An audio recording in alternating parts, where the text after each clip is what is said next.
Salut à tous et à toutes, bienvenue à édition 62.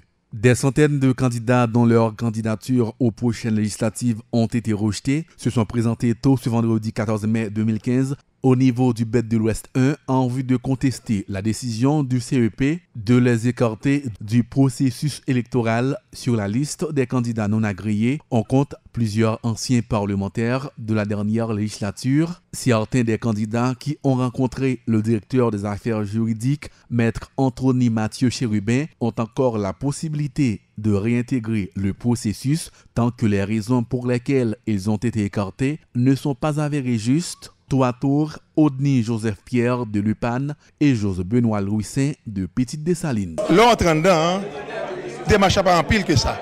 Seulement, ou dit que vous contestez, ou bail, non, il y a une machine, et il dit, mais qui motif là? Il y a un article qui dit que vous rejetez candidature là. Qu'on y a là, monsieur qui recevra nous, il dit nous que, eh bien, on va pas aller, pièce à l'appui, on peut écrire KEPA pour dire voilà, tout a été fait dans le délai que vous débat. Bon, normalement, il dit non, nous pas gagner décharge et naturalisation. Certificat de nationalité. Nous soumettons normal, oui. Nous allons écrire KEPA. Décharge, nous pas besoin de décharge. Nous pas dans l'État, nous pas besoin de décharge. Et nous soumettons dans le délai que KEPA débat bien avant. À mon grand étonnement, moi, j'ai un nom cité comme non-monde qui est écarté de course électorale là. Et ceci me obligé présent dans l'affaire juridique pour me identifier qui cause qui fait que je écarté dans la course électorale là. Et c'est bien heureux que moi vini et puis moi je viens de motif là, c'est décharge. Normalement décharge, mais ils font une erreur. Ils ont estimé que moi j'étais administrateur dans l'hôpital Lester dans le département de la Tibonite. Mais c'est archi faux parce que moi pas administrateur, moi j'étais assistant administrateur là. Ça veut dire comme poste c'est assistant administratif, ça veut dire que je n'ai pas rien que moi j'ai géré en termes de l'argent et je n'ai pas rien que pour me faire une attribution comme ordonnance. Et ceci, ils ont canalisé moi, m'obliger à joindre parti moi, commission juridique parti moi a écrit KEPA pour mettre normalement et mettre au clair sous données et puis après ça pour reconduire normalement. Pas presque, c'est ça, c'est automatiquement problème à résoudre parce que même professionnel qui était là, technicien, il dit ah bon ça sont erreurs de compréhension, ok, sont erreurs de compréhension, erreurs matérielles. Normalement, ils canalisent, ils disent mais ça pour me faire et ceci, je vais faire ça que je dis me faire et puis pour me reconduire normalement. L'ancien maire adjoint de Saint-Marc et actuel candidat à la députation, Thomson Charles-Lénore, est également écarté du processus électoral pour cause de décharge, puisque les maires adjoints n'ont pas besoin de décharge. En ce sens, il estime que son écartement est dû à une tractation politique visant à l'empêcher de représenter dignement sa ville natale. Il assure que le staff juridique du parti va se charger de la question afin de forcer le CEP à revenir sur sa décision qui, dit-il, ne tient pas la route. Nous sommes venus là pour nous regarder pour qui ça. Nous faisons une question de décharge. Nous avons rappelé pour tout le monde, c'est pas quoi c'est vraiment raison parce que nous sommes maire adjoint, nous sommes candidats déjà dans l'élection qui passée. Dans la première élection qui est passée, nous avons contesté nous comme maire adjoint pour des besoins de décharge. Et Bedlan, avocat qui était là, croit que maire adjoint pas bien de décharge, parce que maire adjoint n'est pas un lycéen, c'est administrateur avec maire titulaire qui signe tout chèque. Donc, les ça, nous avons écrit au supérieur des comptes, nous avons dit nous, mais adjoint, pas besoin de charge. Alors que je dis à nous étonnés pour nous que CP ça allait même les venir avec une question de décharge. Moi, je pense que c'est un bagage fait pour vous tout le monde aller. Donc, vous profitez de le monde dans l'élection. Vous profitez de des mains cachées qui sont ça qui fait là. Vous avez des candidats qui sont très forts par rapport avec l'autre candidat. Oui, il y a des mains cachées de elle. Nous avons fait enquête et puis nous avons fait parce que nous, c'est Thomson Jallier, nous avons fait politique et le monde qui a fait politique, il est toujours à la recherche de sa victime d'une situation. Donc, il y a une possibilité pour faire recours. Oui, nous avons fait recours. Nous, les partisans, nous avons été tête frette parce que c'est une question de décharge qu'il y a parlé. Donc, nous croyons que la loi n'a pas dit que pour maire adjoint une décharge. Donc, nous croyons que c'est un bagage politique qui est lié. Donc, nous-mêmes, nous avons un poste professionnel. Le journaliste de carrière, Paul Villefranche est lui aussi écarté du processus électoral pour n'avoir pas soumis à temps son certificat de nationalité émanant de l'immigration, car selon le décret électoral, tout certificat de nationalité doit être délivré 8 jours avant la date de l'inscription du candidat en question. Paul Villefranche, qui paraissait ne pas trop saisir le sens de son rejet, s'en remet à la section juridique du parti Confiance, qui va devoir se charger de son cas puisqu'il affirme être éligible à participer aux prochaines compétitions électorales. Paul Villefranche au micro de Nancy Lenné. Dès la jeudi, face à après publication de liste et candidat qui a agréé pour participer dans l'élection au niveau législatif. Donc, je devine comme une des que rejeter candidature, je devine là dans le bureau affaires juridiques là pour me déconner les raisons et le m'aller expliquer son demande tardive de certificat d'immigration. Ce décret électoral l'a dit en ce sens. Deuxièmement, est-ce qu'on a fait recours? Est-ce qu'on a 72 heures pour faire ça? Bon, je vais aller juste écrire une lettre à CEPA et puis avec l'autre camarade qui n'a parti politique là tout qui rejeté et puis l'autre avocat, nous allons essayer de comprendre ça décret électoral là dit parce que je pense qu'il faut qu'il y ait des détails, des précisions qui quand même doivent être beaucoup plus clairs pour ne pas pénaliser un citoyen par rapport avec on demande tardive de certificat d'immigration. On parlait de pénalisation. Justement, on parlait de pénalisation.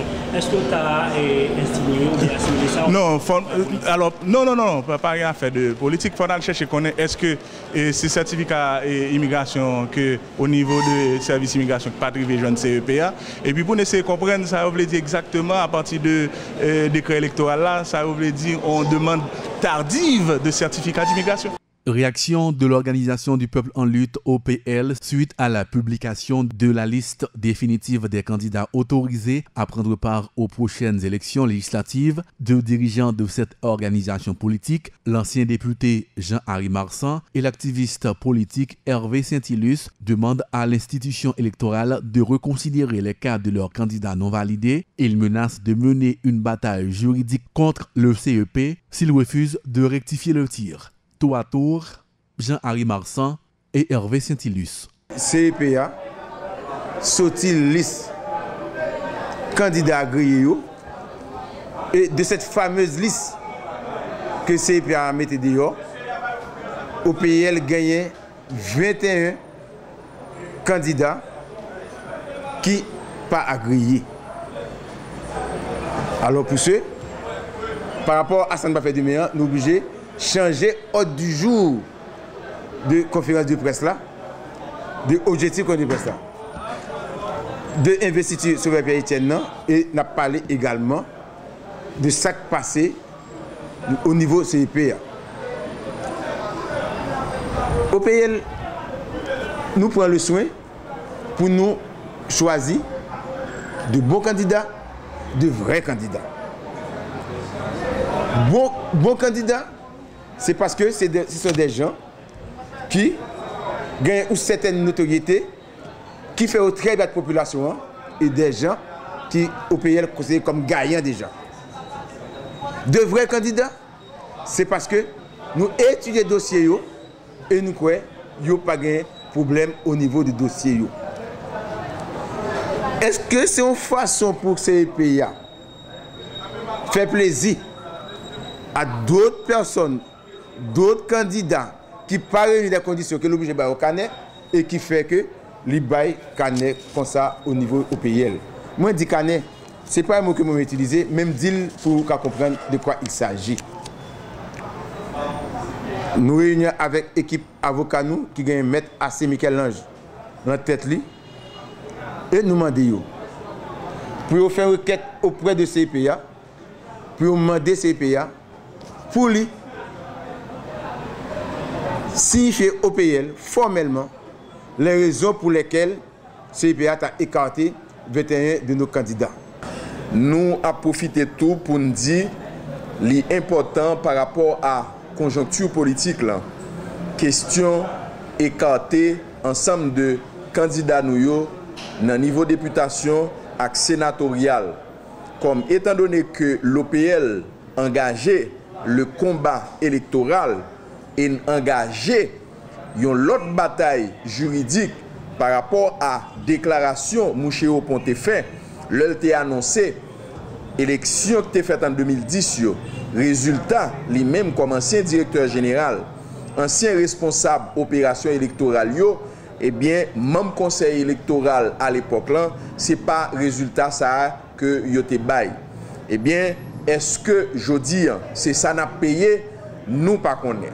N'a mené bataille là sur le plan politique et n'a mené bataille là tout sur le plan juridique par rapport à des ordres que moun nan KEP a tenté fait, osé faire sous moun nou yo qui t'a supposé à participer dans l'élection, eh bien, nous dit cyclone ça qui passe dans l'OPL là, li pas breeding nous.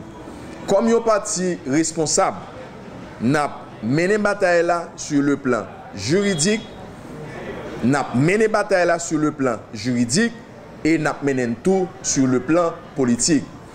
N'a demandé à moun yo dans conseil électoral provisoire là, surtout ensemble de candidats nous yo, disposition te prend nan garder ensemble de pièces yo t'a supposé à le déposer et documents que KEP a remettre yo attestant que ensemble de pièces yo t'a supposé déposer que yo même yo recevoir, malgré tout yo tenté écarter certains là-dedans yo.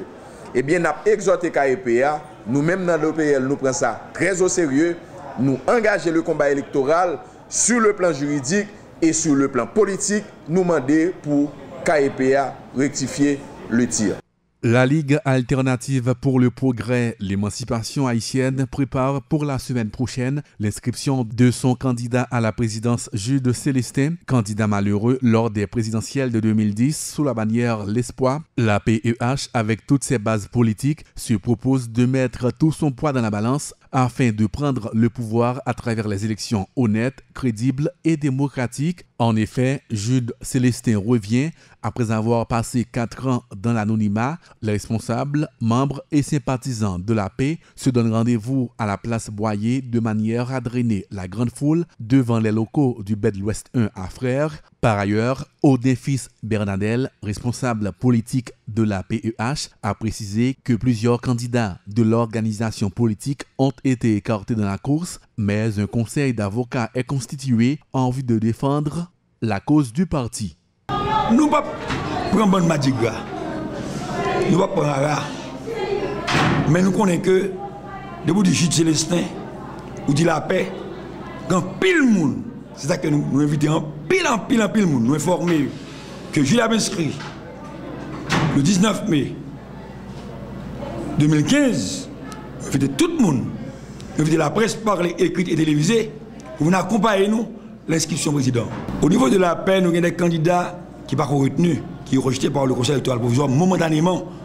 Mais nous avons un cabinet d'avocats que nous avons avec Kounia là, qui va travailler ensemble avec les candidats rejetés, de manière à ce que pour accompagner le conseil électoral provisoire là pour ouais, est-ce que carnet son carnet mérité ou bien son carnet politique. Nous gagnons comme sénateur, nous gagnons le ministre Gérald Germain qui était là, pour Grandance, nous gagnons Lavo, même momentanément, parce qu'on ne va pas considérer comme carnet, momentanément. Nous gagnons député de Pétionville, nous en cité Ville-Saint. Nous gagnons Jérémy, nous gagnons 2 députés Jérémy. Donc dans l'ensemble, nous gagnons 6 à 7 députés qui peuvent carnet. Il y a un recours pour ça? Il y a un recours parce que le loi électorale a clair là-dessus, que 72 heures pour faire recours sur ça. C'est ça qui fait que le cabinet avocat parti pour travailler là ensemble avec les candidats non retenus, de manière à ce que dans le KEP, pour nous garder est-ce que son carnet politique ou bien son carnet tout bon. Jusque-là, nous n'avons pas gagné aucune information, aucun renseignement, pas bail, seulement que si monter sur le site KEP, après que liste des candidats rejetés et liste des candidats agréés. En tant qu'haïtien, est-ce que nous n'avons pas fait confiance dans le fait de la CAI? Même qu'il faut retirer contre ça. Le désir de vivre ensemble, il faut commencer à faire. Mais cependant, nous clairs là-dessus, nous avons les yeux nous. Parce que nous connaissons que politique, ce n'est pas le jeu des enfants de cœur. Si nous ne pas entrer dans la dame. Nous avons les yeux nous, pour nous sûr certain que ça qu'on fait là, l'a fait en bonne ou due forme.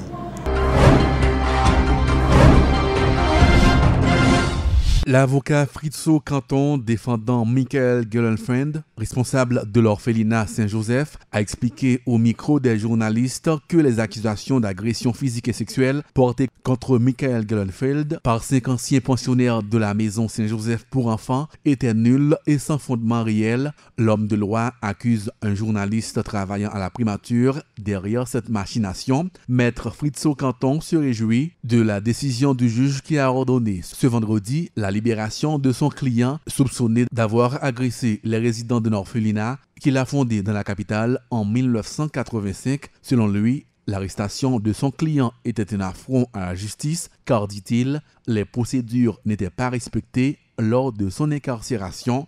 Maître Fritzo Canton est au micro de Jean-Guy Sadrak Mémé. Milien ça, où connaît M. Gellenfriend, t'es abusé de où? C'est même Milien ça qui baille M. Gellenfriend 2 petites lits mineurs qui étaient nommés pour le mener aux États-Unis d'Amérique pour lui. Comprenez bien ça, Abdoulaye? C'est lui de baille. Il premier petite, M. Milien, il est Michael, en reconnaissant de ce qu'il a fait pour lui. Maintenant, on nous parlait de Sakra. Sakra, c'est un déporté que lié. Il a 2 noms, 2 identités. Il était paré à obtenir un parquet pour arrêter. C'est pour ça qu'il n'a pas présenté. Il a affiché, il va être venir. Il y a les gens Sakra de côté, il y a les Louis-Ma de l'autre côté. C'est-à-dire qu'il y a 2 identités. On déporté qui liait avec Milien pour le faire comme avec Kendrick. Maintenant, nous parlons de Sarrazin, on va dire. Sarrazin, ce n'est pas littéralement à son nom, non? Sarrazin, c'est lui, c'est la caille Milien. C'est là qu'il a habité avant. Ouais, son association de malfaiteurs bien montée. L'autre là qui vient là, c'est alias Son. Son, ça, c'est lui-même qui, avec un groupe de malfaiteurs, qui investit au orphelinat à Malamé pour le demander de caisse là. Alors, de qui vous me parlez? De qui soit parlé là? Monsieur Canton, est-ce que Viard il était dans l'orphelinat en 1980? Tout est dans l'orphelinat. Est-ce que vous avez arrêté lui et mettez dans la prison, c'est passé quelques mois? Mais c'est lui-même, oui, qui prend Zamalame qui a agressé monsieur en dedans pour être capable de faire une caisse institution. Oui. C'est lui-même qui vient porter plainte. Je ne peux pas savoir pourquoi. Je crois être intéressé aux actes qu'il est en train de poser à l'encontre de M. Gellenfriend. C'est ça le plus important pour moi. Un type comme ça, qui vient porter plainte, et puis, il ne peut pas même signer plainte, non? Il prend au sérieux. Les gens qui l'autre bord, qui était que l'autre bord, il porte plainte là, il prend au sérieux, il implémenté. Alors que plainte ça te doit déclarer irrecevable, parce qu'il ne peut pas répondre à ça la loi demandée. Et c'est pour ça, pour avant de répondre à la question pour là, que juge d'instruction a trouvé fait que le reproche est inexistant. Comment on peut reprocher maintenant à un commissaire du gouvernement, dont le rôle consiste à dire le droit, il n'est pas obligé lié à sa instruction que le ministre les bali. Et le ministre a commis une faute d'une exceptionnelle gravité pour te permettre, il sanctionne un commissaire du gouvernement qui garde, qui fait attentat à l'appui de la Cour à reprocher là, que dit pas en 1983, pas de personne qui vient soutenir, pas aucun fait justificatif, pas rien, inexistence matérielle des faits. Comme on cas pour les gens qui sont la gueule dans la prison, parce qu'on a l'argent, parce qu'on a un groupe d'hommes en Haïti qui a 75 000 $ américains pour le capable de mener à bien ça, pour la faire scandale pour. À présent, un coup d'œil dans l'actualité internationale. Bonjour à tous et bienvenue. Si vous nous rejoignez sur France 24, Pierre Nkurunziza est donc de retour à Bujumbura dans son palais présidentiel. C'est ce qu'affirme un porte-parole de la présidence. Pierre Nkurunziza de retour au pays devrait, selon cette même source, s'adresser à la nation burundaise ce vendredi. Les chefs putschistes ont annoncé leur reddition hier. La plupart ont été arrêtés. Incertitude toujours à l'heure actuelle sur le sort de Godefroid Niyombare. Cédric Ferreira. Godefroid Niyombare était le dernier des responsables du coup d'État encore traqué par les autorités. D'après le porte-parole de la présidence, le chef des putschistes aurait été arrêté, mais l'information n'est pas encore confirmée. Jeudi, les rebelles avaient annoncé leur reddition. Parmi les officiers arrêtés figurent un général de police et 2 généraux d'armée, dont le numéro 2 du mouvement, l'ancien ministre de la Défense Cyril Ndayirukiye. Pendant la tentative de coup d'État, le président Pierre Nkurunziza était en Tanzanie pour un sommet sur la crise politique au Burundi. Rentré jeudi et réfugié dans sa ville natale Ngozi, il est en route vers la capitale Bujumbura, d'où il doit ensuite s'exprimer dans la journée. La capitale, où plusieurs résidents étaient encore sous le choc ce vendredi. Certaines personnes ont essayé de ruiner le Burundi, mais Dieu aime le Burundi. Nous sommes toujours ici. Tout ce que nous avons entendu ces 2-3 derniers jours, c'est des tirs et des lourdes explosions. Il y a eu aussi beaucoup de personnes qui ont manifesté, mais hier et avant-hier, il y a eu beaucoup d'affrontements autour de la radio et la télévision nationale. Après quelques heures d'un calme relatif dans la capitale, les manifestations contre un troisième mandat de Pierre Nkurunziza ont repris dans un quartier sud de la ville. Des manifestations en réponse à plusieurs organisations de la société civile. Après l'échec du coup d'État, elles ont appelé à redescendre dans la rue.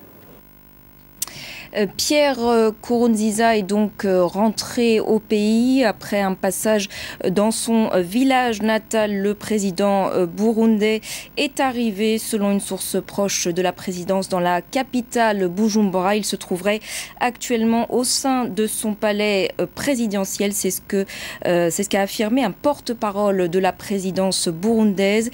Pendant ce temps, les manifestations se poursuivent dans la capitale. Des tirs ont même eu lieu. Des tirs, des coups de feu ont été tirés par la police. Les chefs putschistes, de leur côté, ont annoncé leur reddition. La plupart ont été arrêtés. Incertitude toujours à l'heure actuelle pour ce qui concerne le sort de Godefroy Niyombare. On a parlé un peu plus tôt dans notre édition précédente avec un porte-parole de la présidence burundaise, Gervais Abeyo. Écoutez les précisions donc de Gervais Abeyo sur ce qu'il se passe en ce moment à Bujumbura. Il est en train de rentrer à Bujumbura. Je crois qu'il doit être là pour le moment. Il rentre donc après cette tentative de putsch qui a été déjouée, qui a échoué. Il est arrivé hier soir au Burundi et c'est maintenant qu'il est en train de rallier le palais présidentiel. Pierre Nkurunziza, selon une source de la présidence, doit faire un discours. Quel est son objectif ? Je ne vais pas anticiper sur un discours qui n'a pas encore été dit, mais on doit s'attendre à ce qu'il appelle la nation au calme, à la paix, à l'unité, et surtout que la population puisse se préparer sereinement pour les élections, étant donné que la campagne bat déjà son plein au niveau du pays. Une campagne qui a été lancée, ouverte par lui-même il y a quelques jours. Des manifestations ont repris ce vendredi dans la capitale Bujumbura. Il y a même eu des tirs de la part de la police. Pensez-vous que le président Nkurunziza va tendre la main à l'opposition burundaise ? Bon, le président demande à tout Burundais qui aurait des réclamations à faire de le faire par le dialogue et ne pas recourir à la violence. Il dit que le moment n'est pas vraiment pour la violence dans ce pays qui a tant souffert des affres de la guerre. Vous savez que le Burundi a connu des périodes sombres de son histoire, où des gens ont versé du sang, où des gens ont été assassinés, où des millions de gens ont dû quitter le pays pour aller à l'exil. Maintenant, le président estime que ça n'est fini de ça et que les gens doivent comprendre que le Burundi a emprunté le chemin de la démocratie et qu'il n'entend pas retourner en arrière. Gervais Abeyo, les chefs putschistes, on le sait, ont annoncé leur reddition. La plupart ont été arrêtés. Il y a toujours une incertitude pour ce qui concerne Godefroy Niyombare. Quel sort sera réservé à ceux qui ont été arrêtés ? Bon, ceux qui ont été arrêtés, ils vont aider la police à mener des investigations. La police va essayer de comprendre leur motivation. Le pays, comme je le disais, c'est une lancée démocratique qui a très bien réussi d'ailleurs, considéré comme un modèle sur le continent. On ne comprend pas que des gens, qu'une poignée de gens puissent penser vouloir arriver au pouvoir par la force. Et donc, ces gens qui ont été arrêtés, des généraux, des militaires de grade inférieur, ils seront écoutés et puis le monde saura pourquoi est-ce qu'ils ont voulu renverser les institutions démocratiquement élues.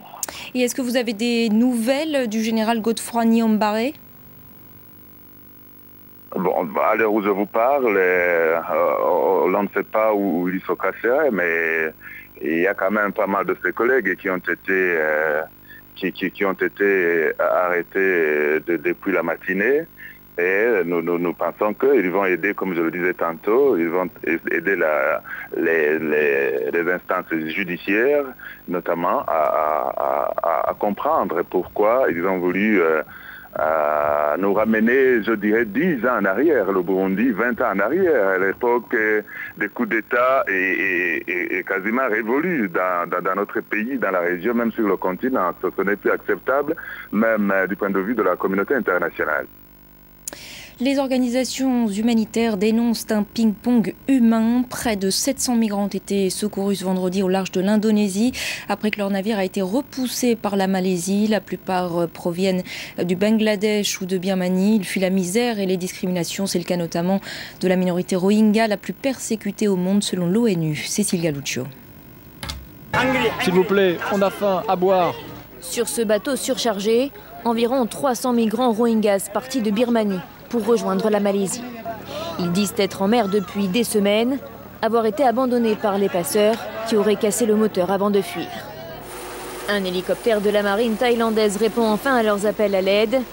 Des colis alimentaires sont jetés à la mer, les migrants plongent pour les récupérer et n'attendent même pas d'être remontés à bord pour manger. Le moteur est ensuite réparé et l'embarcation prend la direction d'Aceh, au nord de l'île indonésienne de Sumatra. Eux sont arrivés il y a une semaine en Indonésie. 700 migrants, des Bangladais et des Rohingyas qui fuient la misère et les persécutions. Les gens se mettent très en colère si nous allons en Malaisie, en Australie ou même en Amérique. Je ne veux pas retourner au Bangladesh. Nous sommes très pauvres. L'ONU et les organisations internationales ont appelé les gouvernements de la région à ne pas refouler ces migrants et à respecter l'obligation de sauvetage en mer. Les autorités thaïlandaises, malaisiennes et indonésiennes devraient arrêter de jouer au ping-pong humain avec ces gens. Ils devraient leur permettre de recevoir l'aide humanitaire dont ils ont besoin. Depuis plusieurs semaines, la Thaïlande, l'Indonésie et la Malaisie refoulent la plupart des bateaux de migrants. Des migrants condamnés à rester sur des prisons flottantes. C'est la fin de ce journal. Merci à vous tous qui l'avez suivi.